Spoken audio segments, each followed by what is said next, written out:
Hola sécu, j'espère que vous allez bien. Aujourd'hui c'est dimanche et comme chaque dimanche, petite vidéo de la semaine. Aujourd'hui je vais faire un peu la suite du dernier vlog. Wow, je vous mentais pas quand je vous disais que ma voix partait en... On va parler des vacances sans votre chien.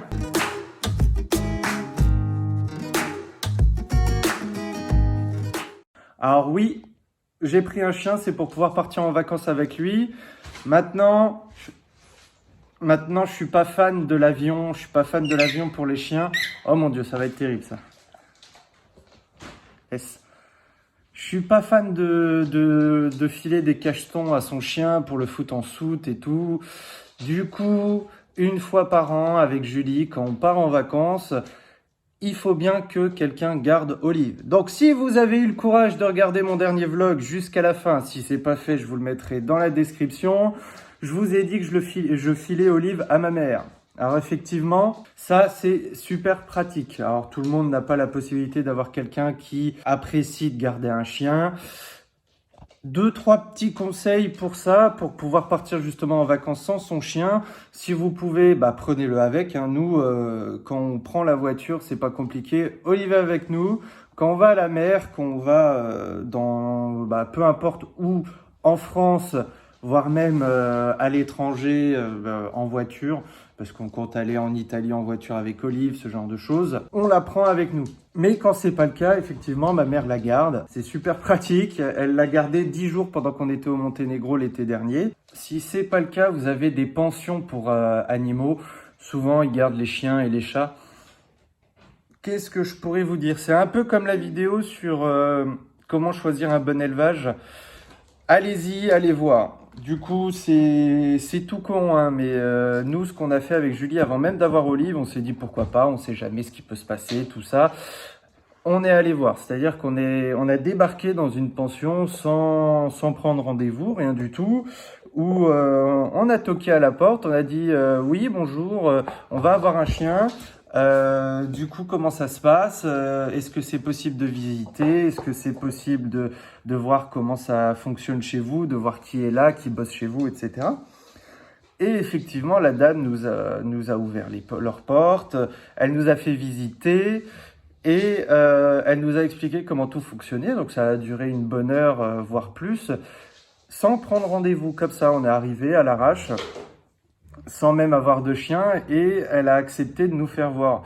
Donc c'est comme les élevages. Bon, les éleveurs en général, c'est plus simple de prendre rendez-vous que débarquer sans rendez-vous, hein, évidemment.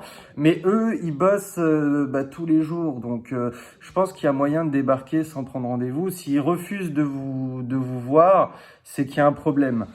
Pourquoi? Parce que ça veut dire qu'ils ont quelque chose à cacher ou je sais pas. Hein, de toute façon, c'est comme pour tout. Il y a des bonnes pensions, des mauvaises pensions. Il y a des bons éleveurs, de mauvais éleveurs. Et je le rappelle encore une fois en passant, ça glisse bien. Un élevage qui veut pas vous filer un petit berger australien parce que vous êtes en appartement, eh ben barrez-vous. Vous avez rien à perdre. Bref. Donc allez tester, vous allez voir. Si vous avez un bon feeling, pourquoi pas. Mais vraiment, si vous pouvez vous en passer, donner votre chien momentanément à quelqu'un de confiance, c'est forcément mieux. Nous, c'est ma mère, comme je l'avais dit, on filait Olive une fois par mois, le week-end. Qu'est-ce que tu fais? Et ça se passait super bien. Du coup, avant les vacances, ce qu'on faisait, c'est que à un moment donné, Olive, elle allait les week-ends chez ma mère toutes les 2 semaines. Toutes les 2 semaines, à un moment donné, elle y allait tous les week-ends. Non pas que je voulais me débarrasser d'Olive, bon, ça n'a pas duré longtemps, hein, mais c'était vraiment pour l'habituer. De toute façon, c'est comme pour tout, hein. Un chien, ça peut s'habituer à tout, ça s'habitue à votre mode de vie, l'appartement, la maison dans laquelle vous êtes, votre pratique, vos pratiques chaque jour d'activité, etc., les week-ends. Et c'est pareil pour envoyer son chien chez quelqu'un. De toute façon, comme je l'avais dit dans le vlog, je vous ai fait une vidéo sur comment gérer l'absence quand le chiot arrive. Donc c'était vraiment pas le sujet de mettre son berger australien ou son chiot chez quelqu'un les week-ends. Mais c'est un peu complémentaire parce que du coup, gérer l'absence, gérer le surattachement, c'est un tout. Dès que le chiot arrive, bah, il faut s'occuper de ça, hein, c'est vital, sinon vous allez en chier. Et du coup, ça, c'est un peu je dirais pas que c'est complémentaire, mais c'est un peu la suite logique. Pourquoi? Parce que si vous passez 7 jours sur 7, 365 jours de l'année avec votre chiot, bah, le jour où vous allez avoir un problème, où ce sera pas quelque chose de positif comme les vacances, mais il faudra envoyer votre berger australien quelque part parce que je sais pas, moi, vous êtes seul, vous avez un accident, vous êtes à l'hôpital, ce genre de choses, vous avez jamais habitué à aller chez quelqu'un, le chien va très mal le vivre. C'est pour ça, c'est comme pour tout, il faut l'habituer dès tout petit, faut l'habituer à découvrir des choses, le centre-ville, les gens, les animaux, bah aussi la solitude quand il arrive, mais aussi et surtout le fait d'être détaché de vous. Et les conseils classiques, évidemment, pour que le chien ne vive pas mal l'absence du maître, enfin de vous, quoi. C'est ses jouets, c'est des os à pattes pressées, par exemple, c'est des oreilles de cochon. On est particulièrement fan de la chose, et ça, c'est pour occuper le chien. Ça lui permet d'oublier complètement qu'on n'est pas là. Donc ça, c'est vraiment super. Il arrive, vous préparez les affaires, tout ça.